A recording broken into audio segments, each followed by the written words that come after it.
C'est pourquoi faites attention à ce que vous entendez, à ce que vous écoutez. Quand vous avez l'impression que vos pensées sont trop tournées vers quelque chose et il y a une dépendance qui se crée, voyez, le Seigneur m'a enseigné avec des choses simples. Ça fait rire, mais j'aime le dire. Je crois que c'est en 2014 ou en 2015, je ne sais plus. J'ai donné le témoignage à une retraite. Le Seigneur m'a amené à comprendre que j'étais en train de créer une dépendance avec la viande de porc. C'est bizarre. Même le diable peut te piéger par une nourriture que tu aimes beaucoup. Oui. Et comment c'est arrivé? Je le dis rapidement. Naturellement, j'aime cette viande-là. Et un jour, je crois que c'est en 2016, je quitte la paroisse, je rentre à la maison. Et c'était bizarre. J'avais comme le flair.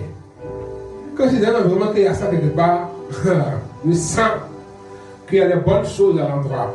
Alléluia. Donc j'arrive vers le centre commercial et j'ai le flair qu'on veut faire de la bonne viande de porc quelque part. Donc je dis, bon, je vais m'en acheter. Je regarde dans mon porte-monnaie, j'ai un billet de 10 000 francs. Or, c'est pas que je voulais manger cette viande, il y avait à manger à la maison. Mais j'aime, je ne peux pas sentir passer. Il faut que je goûte. Donc, je vais juste m'acheter une viande de 500 de 10 000. Je garde la voiture, je descends, je vais vers le vendeur, je veux porc. Mais il dit, mais il vient 500. Il dit, il n'y a pas moyen. Ça, c'est normal. Mais regardez où ce qui est anormal arrive, c'est que j'ai garé. Je n'avais pas fermé les vitres, il me dit, je viens 500. Je vais monter, je monte tous mes vitres, et je 10 000 pour acheter viande de porc 500. Première chose. Deuxième chose, c'est que, Joe, si vous passez, vous me voyez en train de picoter viande au bord de la route, ça vous verra. C'est bizarre. Mais je m'arrête là, je pique. Et juste goûter. Je ne mange pas ma viande, c'est bien. Je mange au bord de la route, là, dans le coin bizarre. Et dès le départ de l'assiette, je me dans l'esprit. Tu vois. Et ce que je vais vous, la vérité que je vais vous dire, c'est que ce jour-là, je jeûnais. Et il était 16h50 quand on fait dire, mais il est déjà 18h. C'est déjà 18h. C'est pas grave. Est-ce que l'heure est importante? Et l'esprit me reprend, me dit, tu vois, tu es en train de dépendre de cette viande. Et le diable est en train de t'avoir. Tu vas arrêter de manger ça. J'ai fait 2 à 3 ans sans manger la viande de porc. Et une fois, il m'a dit, mais je t'envoie viande de porc. Il dit, désolé, je ne mange plus. Je dis, vous l'êtes spirituel. Tu as dit quoi ça encore? C'est Dieu qui t'a dit. Je dis, il n'était pas dit Dieu. Il dit, je ne mange plus. C'est pas ma bouche, mon ventre. Quelqu'un vous. Donc, moi, il dit comme ça, pour ne pas que d'espoir loué, je sens de regarder la personne, je te parle, il faut te soigner. Là, ton discours s'arrête là. Hey, tu vois quelque chose, il dit, ne mange pas. Il y a des discours à faire. Il y a des discours à faire. Qu'est-ce que ça fait de vous les spirituels? Tu ne le veux pas, je suis spirituel. Il dit, je ne mange pas. Mais, naturellement, quand j'explique, elles sont vraiment pour le là. Mais il y a un piège du diable. Tu veux dépendre d'une viande. Et les maîtres spirituels, les saints disent, tout même la Bible, tout ce qui crée une dépendance autre que Dieu, c'est pas bon, on doit arrêter. On doit dépendre de Dieu seul. Et ça, c'est lequel est l'obsession. Il agit sur ta mentalité. Et c'est ce qui rend souvent, naturellement, quand une obsession démoniaque, ça rend les gens fous. Où les gens perdent la raison. C'est pas des... Vous savez, le dernier niveau des pièges du diable ou des œuvres du diable pour déstabiliser les chrétiens, c'est la possession. Mais l'obsession, c'est un niveau où tu as l'impression que quelque chose, regardez, souvent tu as envie d'acheter quelque chose. Tu analyses, bon, c'est peut-être important, mais ce n'est pas utile et nécessaire, donc je laisse. Mais ça agit sur ton mental. Ou bien tu as envie de faire quelque chose qui te permet. Tu as l'impression que tant que tu fais pas, tu ne seras pas libre. Commence à prier. C'est une obsession démoniaque. Pour t'amener à faire des choses qui vont te le. Et puis, faire comme ça, c'est accompagné de subtilité, mais ça ne fait rien. Alors, qui te voit, ça ne fait rien.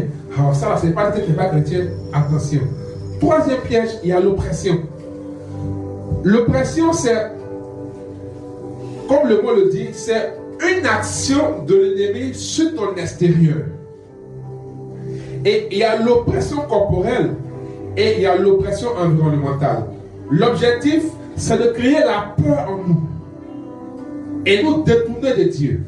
Par exemple, des personnes qui dorment et se lâchent chicoter. Ça, c'est une oppression. Tu vois des traces sur toi. Certains peuvent sentir des picotements. Ou bien tu es seul dans la maison, mais tu entends des bruits. Ça arrive plus dans les cas où on propose à des gens de faire certains rituels et ils refusent. Ou bien de faire certaines pratiques qui n'honorent pas Dieu, mais souvent ça rentre dans la tradition. Ou bien on a dit ça là, on doit faire, notre famille doit faire ça. Toi, parce que tu es chrétien, tu t'es mis à l'écart.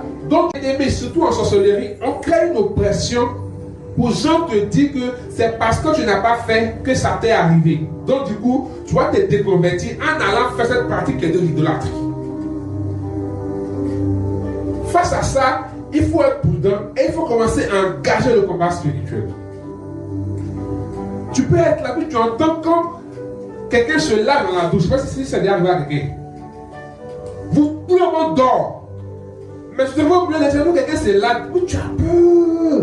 Ou bien les choses bougent dans la maison, tu as vu que quelqu'un est là. Ça, c'est une oppression environnementale. L'autre piège, c'est l'isolement. Quand le diable te met dans, quand tu commences à pointer le chemin de la déconversion, il va commencer à t'éloigner de toutes les personnes qui peuvent t'aider à revenir dans le Seigneur.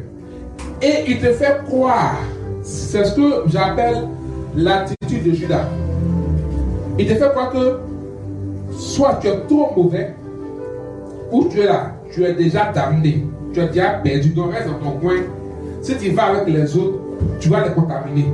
Ou bien il te fait croire que tout le monde te juge, tout le monde te voit en pécheur. Donc il t'isole.